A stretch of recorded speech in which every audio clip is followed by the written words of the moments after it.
You know, it's interesting, in the Sermon on the Mount, Jesus ends up telling us regarding prayer that we need to ask, seek, and knock.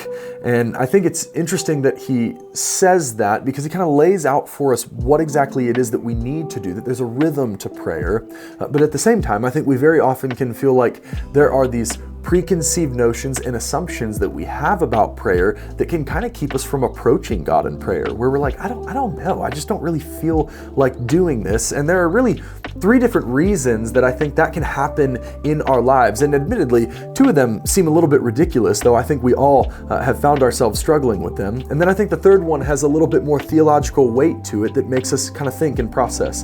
And so the first reason that I think we tend to struggle and fail in approaching God in prayer is that we say, God, I don't have time for prayer. I just don't have time. And I find it interesting, every time I walk up to preach on Sunday, and for me, it doesn't feel like a coincidence, but every time I get up to preach on Sunday, I will get a notification on my iPad, even though it's on airplane mode, and it will say, "This is your screen time notification." And it tells me how much time I have spent on screens. And I think God is probably more than likely going to look at us at some point as we stand before him and be like, hey, the screen time, the social media use, the cell phone, all of those things are reasons that prove, hey, you did have time for prayer. We just tend to feel like we don't because we get so busy doing some things that at the end of the day and in the grand scheme of eternity don't matter all that much. The second thing that we can often find ourselves struggling with, and is a preconceived notion that we have going into prayer that can keep us from approaching God in prayer, is that I think very often we feel like, I'm not very good at prayer.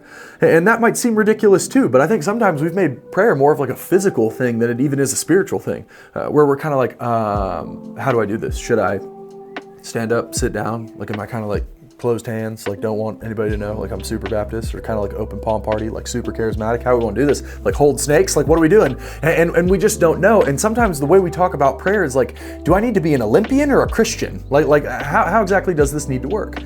And then I think the third reason that we can tend to struggle with approaching God in prayer and has a little bit more theological weight to it is we're like, hey, if God's sovereign and he knows all things, then why do I need to ask God anything? Why do I need to tell God something that he already knows that I need? I don't want to talk to God about this. He already knows. It doesn't make any sense.